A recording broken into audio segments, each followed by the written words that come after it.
Proses penganggaran di dalam keuangan publik ini memiliki beberapa tahapan. Yang pertama ada perencanaan, di mana proses ini melibatkan penetapan target pembangunan, perubahan prioritas kebutuhan dan keinginan masyarakat, serta penyusunan rencana anggaran. Yang kedua ada penganggaran, di mana penganggaran ini melibatkan berbagai anggaran yang diselenggarakan oleh pemerintah untuk berbagai program dan aktivitas. Anggaran harus dibagikan secara merata untuk publik dan sesuai dengan kebutuhan atau kegiatan yang diprioritaskan untuk kepentingan publik. Yang ketiga ada pelaksanaan, di mana pelaksanaan ini melibatkan pengalokasian anggaran untuk beberapa program dan aktivitas, serta penunjukan pelaksanaan kegiatan dan aktivitas. Yang keempat ada penyusunan, rencana kerja dan anggaran. Proses ini melibatkan penyusunan rencana kerja dan anggaran oleh masing-masing kementerian, lembaga, dan institusi publik. Yang kelima ada pelaporan, di mana pelaporan melibatkan pengawasan dan pengontrolan penggunaan anggaran, serta laporan tentang pengumpulan anggaran. Yang keenam ada pengesahan daftar isian pengesahan anggaran, yaitu setelah proses penyusunan dan pelaporan selesai, pemerintah akan mengesahkan daftar isian pengesahan anggaran. Proses penganggaran sektor publik harus diawasi, mulai tahap perencanaan, pelaksanaan, serta pelaporan. Penganggaran sektor publik sangat penting karena anggaran membantu menentukan tingkat kebutuhan masyarakat seperti listrik, air bersih, kualitas kesehatan, pendidikan, dan sebagainya agar terjamin secara layak. Kemudian perbedaan dari anggaran belanja dan anggaran pendapatan, di mana anggaran belanja adalah rencana pengeluaran yang dilakukan oleh suatu entitas dalam suatu periode waktu tertentu seperti 1 tahun anggaran. Anggaran belanja dapat merujuk pada pengeluaran pemerintah daerah atau belanja daerah, perusahaan atau anggaran belanja perusahaan atau negara, anggaran pendapatan dan belanja negara atau APBN. Sedangkan belanja daerah meliputi semua kewajiban daerah yang akan diakui sebagai pengurangan nilai kekayaan bersih dalam periode tahun anggaran yang bersangkutan. Sedangkan APBN adalah anggaran yang secara khusus disediakan oleh negara sebagai dana untuk belanja tahunan. Kemudian ada anggaran pendapatan, di mana anggaran pendapatan adalah rencana keuangan yang memperkirakan jumlah pendapatan yang akan diterima oleh suatu perusahaan atau pemerintah dalam jangka waktu tertentu. Anggaran pendapatan biasanya disusun bersamaan dengan anggaran belanja yang diperkirakan jumlahnya pengeluarannya akan dikeluarkan dalam jangka waktu yang sama. Betapa pentingnya keseimbangan anggaran dalam keuangan publik karena memiliki beberapa peran. Yang pertama, mengatur pengeluaran dan penerimaan. Keseimbangan anggaran memungkinkan penerimaan negara yang mempengaruhi terhadap berbagai aspek dalam kehidupan masyarakat, seperti jumlah uang yang beredar, kesempatan memperoleh pendapatan, dan iklim yang berinvestasi.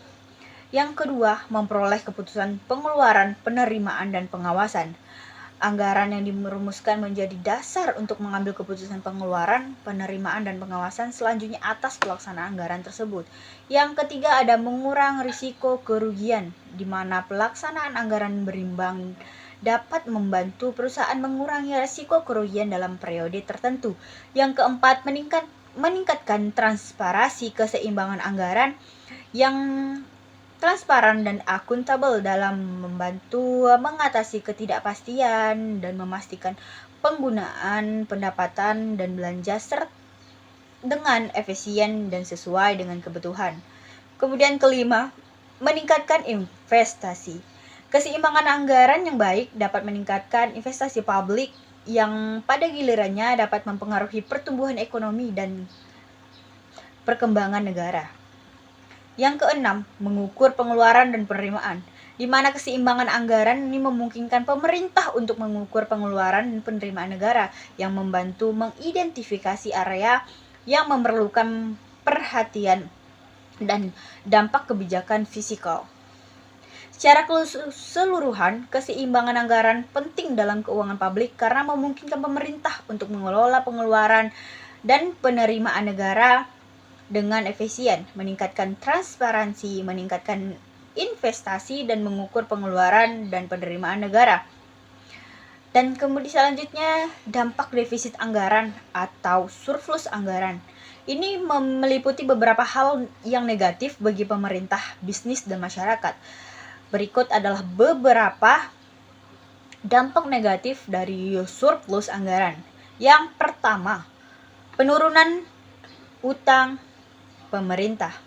Surplus anggaran dapat mengakibatkan pemerintah menghabiskan lebih banyak uang daripada yang dikeluarkan, sehingga dapat meningkatkan jumlah hutang pemerintah.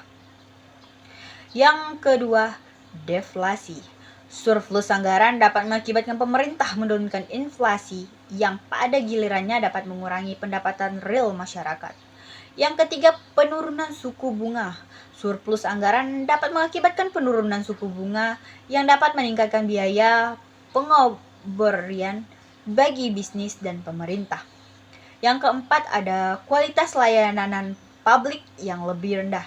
Surplus anggaran dapat mengakibatkan pemerintah mengurangi investasi pada infrastruktur dan layanan publik, yang pada gilirannya dapat mengakibatkan kualitas layanan publik menjadi lebih rendah.